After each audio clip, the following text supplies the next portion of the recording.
Yung tanong na ano ba mapapala mo sa panonood ng ganito, ikaw ang makakasagot niyan pagdating ng isang taon.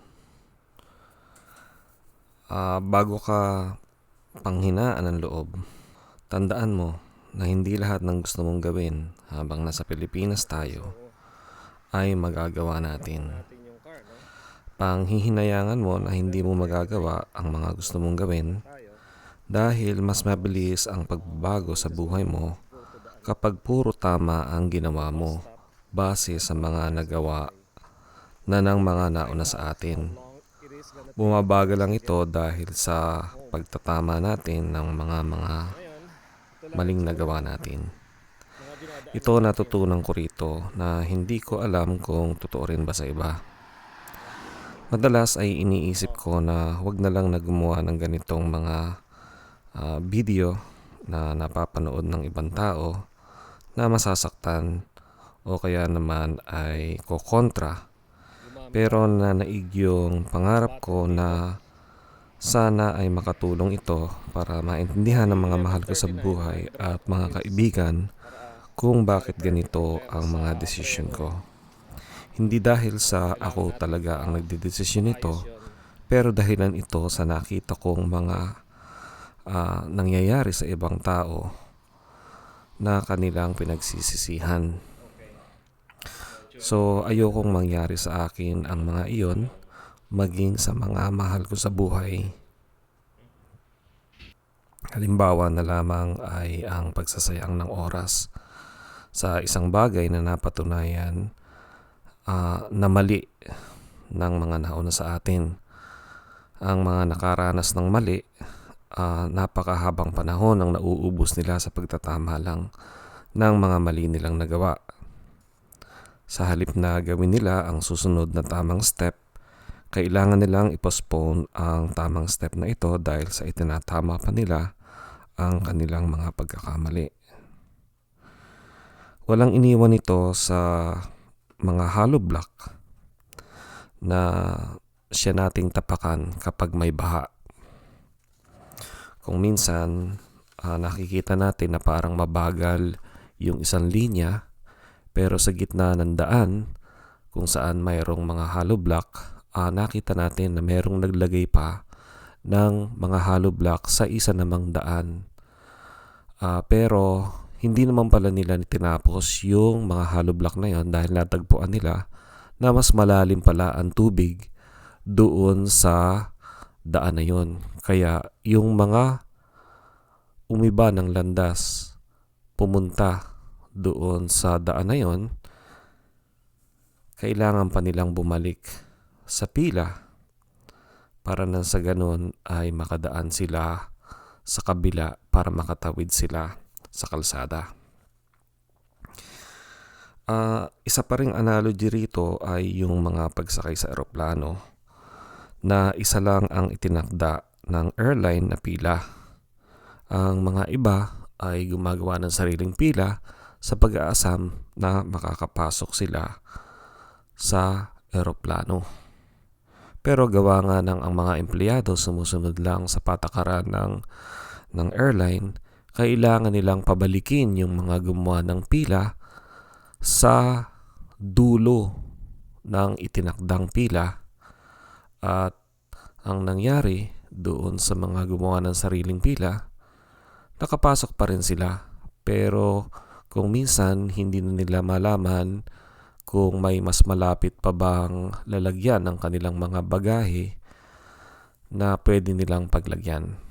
So sana itong post natin ngayon mayroon kayong natutunan kahit mabagal, kahit na hindi tayo nasa uso.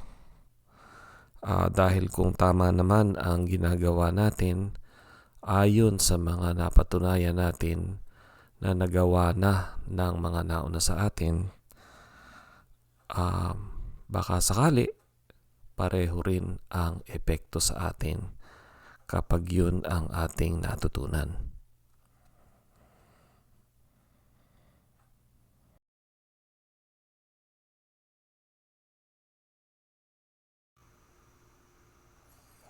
Hindi ko talaga maintindihan kung bakit ginugusto ng iba na gawin ang kabaligtaran ng tama. Maging ang mga mahal ko man sa buhay ay parang napapansin ko na ganun din ang ginagawa. Alam ko na may science kung paano mapapasunod sa mga gusto kong mangyari ang mga mahal ko sa buhay para hindi na ako nag-aalala. Pero hanggang ngayon ay pinag-aaralan ko pa rin ito kung paano ko sasabihin ito. Sa ngayon ay ito lamang ang alam kong kaya kong ipaalala sa kanila na nasa sa kanila ang pagdidesisyon kung ano ang kanilang pipiliin. May mga madaling paraan kung pag-aaralan natin ang mga ginawa ng mga nauna sa atin. Yun ang madaling paraan na napatunayan ko. At hindi ko sinasabing lahat ng tamang ginawa ng mga nauna sa atin ay yun ang sagot sa lahat ng mga katanungan natin. Marami pa rin akong tanong kahit na karamihan sa mga ginawa ko ay kopya lang ng mga ginawa ng mga nauna sa atin. Pero hindi ako masyadong nag-aalala na mababaon ako sa hukay na ginawa ko sa sarili ko. Hindi ko rin sinasabi na mas nakakaangat ako dahil sa nakita ko at napagdesisyonan na ganito na lang ang gusto ko sa buhay. Alam ko na iba-iba ang kasiyahan natin. Kung ang ipag-aalala nyo ay gusto nyong magkamali dahil iyon ang ating nakagisnan, na mas natuturaw tayo kapag nagkakamali, mas gugustuhin ko na itong pagtatama ng mga nagawa, ng mga tamang nagawa ng mga nauna sa atin, dahil hindi naman como na solusyonan na nila ay yun na ang the best na solution. Mayroon pa rin tayong makikita na mas magandang solusyon sa kanilang mga nagawa. Sa makatuwid, ikaw ang mamimili ng kapalaran mo. Mas gugustuhin mo bang ipaubayan na lang sa tadhana at palipasin na muna ang isang taon? Paano kung marami ang aplikante? Kakaunti pa lang ngayon. Paano kung wala na tayong pagkakataon? Ubos na ang spot para sa atin. Ang mga paborito naman natin, hindi naman yan mawawala. Patuloy pa rin silang mamumunini sa kanilang mga ginagawa. At yun ay kapalit naman ng mga oras natin sa panonood natin sa kanila. Pansinin mo kung halimbawa at nakatulong ba yon sa buhay nyo, sa buhay ng mga mahal nyo sa buhay, sa mga magulang nyo na ikaw lang ang inaasahan. Hindi man nila ito aminin, ikaw lang ang inaasahan nila. Isa pa, masarap na makita na ang mga anak ay maayos ang pamumuhay para hindi na nila iniisip ang mga anak nila at sarili nilang buhay ang kanilang isipin.